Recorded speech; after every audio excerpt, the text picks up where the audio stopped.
मेरे पास है class 9th का हरियाणा बोर्ड का इस साल का फाइनल का पेपर। तारीख है आज 17 फरवरी 2026। हरियाणा बोर्ड में पूरे हरियाणा में जितने भी बच्चे हरियाणा बोर्ड के हैं उनका ये आज पेपर आया था। सुबह में सबका पेपर हो चुका है, सब घर पे आ चुके होंगे, एसएसटी की तैयारी में लगे होंगे। अभी मैं आपके सामने हिंदी का पेपर दिखा रहा हूँ। 2026 17 फरवरी को 9th क्लास का फाइनल का पेपर है। कुछ इस तरीके का है, इंस्ट्रक्शंस वगैरह लिखी हुई हैं। अगर मैं बात करूं पेपर की तो पेपर जो है खंड क है आपका। खंड क होती है ग्रामर।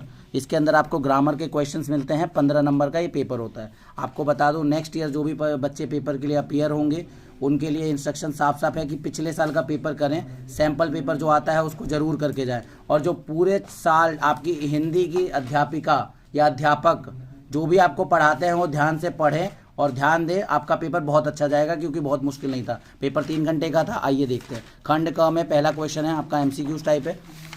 ये उसके आपके पास ये रहे 6 पार्ट हैं, ठीक है। सेकंड क्वेश्चन है आपके 2-2 नंबर के क्वेश्चन हैं। क ख ग घ 4 क्वेश्चन है आपके 2-2 नंबर के हिसाब से आपको करना है, ठीक है। इसके बाद आ जाओ तीसरा क्वेश्चन है वो खंड क का आपका यहाँ पर आपको लिखना होता है निबंध। इसके बाद आता है आपका चौथा क्वेश्चन जिसमें आपको पत्र होता है, एक प्रार्थना पत्र और एक पत्र में ऑप्शन होता है। इनफॉर्मल लेटर होता है भाई को, पिताजी को, माताजी को, और नहीं तो विद्यालय के प्रधानाचार्य जी को प्रार्थना पत्र होता है। इनमें ऑप्शन आता है फिक्स। और इन 6 या 5 टॉपिक में से आपको केवल एक विषय पर निबंध लिखना होता है। और बहुत सारे पिछले साल के टॉपिक अगर आप कर लें, 10-12 टॉपिक प्रैक्टिस कर लें साल में, तो बहुत बढ़िया पेपर जाएगा, ठीक है। अब आता है खंड ख।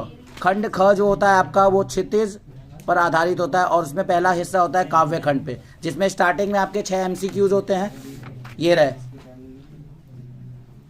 और इसके बाद होता है आपका काव्यांश आधारित प्रश्न होता है जिसमें आपको काव्यांश दिया होगा एक और उस पर आपके 5 क्वेश्चन आंसर होंगे। उसके बाद आपका क्वेश्चन आंसर होगा 3 नंबर का एक है।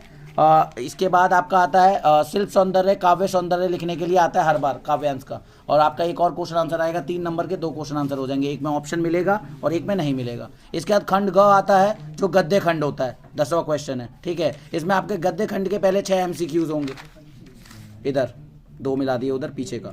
इसके बाद आपका वहाँ पर कोई भी पैराग्राफ होगा, गद्य पढ़ के आपको इसमें क्वेश्चन देने पड़ेंगे। बहुत सारे क्वेश्चन इसमें मिल जाते हैं, बहुत सारे क्वेश्चन आपको चैप्टर की नॉलेज से पता चलेंगे, ठीक है। अब इसके बाद बात करते हैं तो ये 12वां जीवन परिचय फिक्स है, आप याद कर लो। 4 से 5 कवि के होते हैं, उनका कर लीजिए, हो जाएगा। क्षितिज भाग 1 का गद्य खंड में आपके 2 प्रश्न आपको करने हैं, इन 3 में से क्वेश्चन आंसर है आपके। ये क्वेश्चन की बात करूँ तो 2-2 नंबर के होते हैं ये।